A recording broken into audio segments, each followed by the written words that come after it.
కాంగ్రెస్ అధిష్టానం పిలుపు మేరకు సీఎం రేవంత్ రెడ్డి, పీసీసీ అధ్యక్షుడు మహేష్ కుమార్ గౌడ్లు ఇవాళ సాయంత్రం ఢిల్లీకి వెళ్లనున్నారు. పెండింగ్లో ఉన్నటువంటి మంత్రివర్గ విస్తరణపై చర్చించే అవకాశం ఉన్నట్టు తెలుస్తోంది. ఎస్సీ వర్గీకరణ, కులగణన సర్వే తదితర అంశాల నేపథ్యంలో ఢిల్లీ అధిష్టానం పిలుపు వచ్చినట్లు తెలుస్తోంది.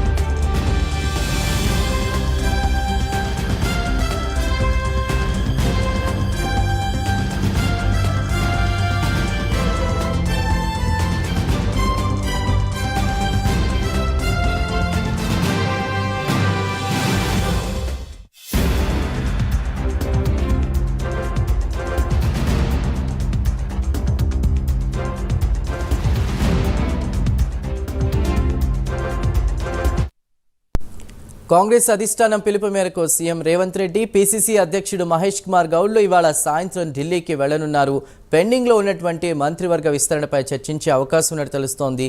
అదేవిధంగా ఎస్సీ వర్గీకరణ, కులగణన సర్వే తదితర అంశాల నేపథ్యంలో ఢిల్లీ అధిష్టానం పిలుపు వచ్చినట్లు తెలుస్తోంది. మరింత సమాచారాన్ని మా ప్రతినిధి అజీం అందిస్తారు.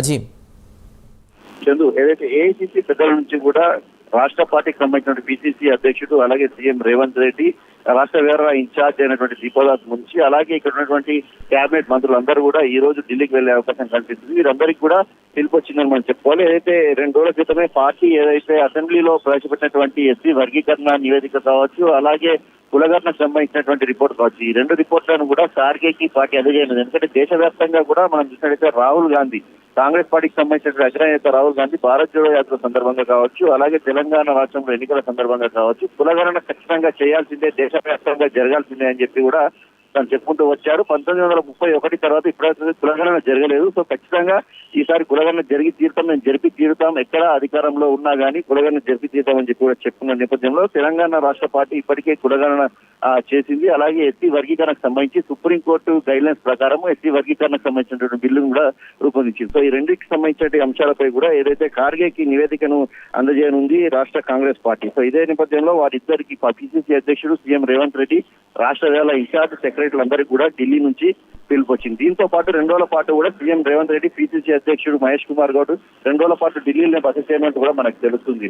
ఏదైతే పెండింగ్ లో ఉన్నటువంటి కేబినెట్ విస్తరణ కావచ్చు, అలాగే ఏదైతే కార్పొరేషన్ సంబంధించిన పదవులు కావచ్చు, దాంతో పాటు కూడా ఏదైతే ఇప్పుడైతే ఎమ్మెల్సీ ఎన్నికలు కూడా జరుగుతున్న నేపథ్యంలో అటు టీచర్స్ ఎన్నికలు, అలాగే లోకల్ బాడీకి సంబంధించినటువంటి ఎన్నికలు కూడా ఉన్నాయి. సో ఈ నేపథ్యంలో ఈ అన్ని అంశాలపై కూడా ఏఐసీసీతో రాష్ట్ర పార్టీకి సంబంధించిన నేతలు చర్చించే అవకాశం కనిపిస్తుంది. దీంతో పాటు రహస్య భేటీకి సంబంధించినటువంటి అంశంపై కూడా ఏదైతే ఏఐసీసీలో చర్చించినట్టు కూడా తెలుస్తుంది. ఏదైతే ఈ రోజు రహస్య భేటీకి సంబంధించిన ఎమ్మెల్యేల భేటీకి సంబంధించిన అంశంపై కూడా ఈ రోజు హైదరాబాద్ లో కూడా చర్చించే అవకాశము ఉండేది. కానీ ఏదైతే సాయంత్రం ఆ సమావేశాన్ని తీసుకొచ్చిన నేపథ్యంలో ఏఐసీసీ నుంచి రాష్ట్ర నేతలకు పిలుపు రావడంతో ఆ సమావేశాన్ని క్యాన్సిల్ చేస్తున్నారు. సో ఇదే అంశాన్ని అక్కడ కూడా లేవనెత్తే అవకాశం అయితే చాలా స్పష్టంగా కనిపిస్తుంది.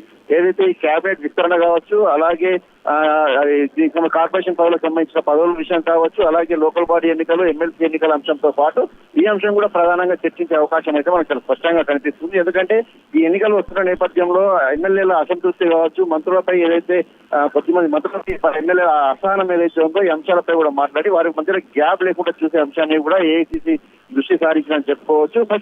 మొదటగా ఈ రోజు అయితే జేపీ సమావేశం జరుగుతుంది. సాయంత్రం ఢిల్లీ పెద్దల దగ్గరికి కాంగ్రెస్ పార్టీకి సంబంధించినటువంటి నేతలందరూ కూడా, రాష్ట్ర నేతలందరూ కూడా వెళ్లి అక్కడ కార్గేకి నివేదిక సమర్పించి పలు అంశాలపై కూడా చర్చిస్తారు.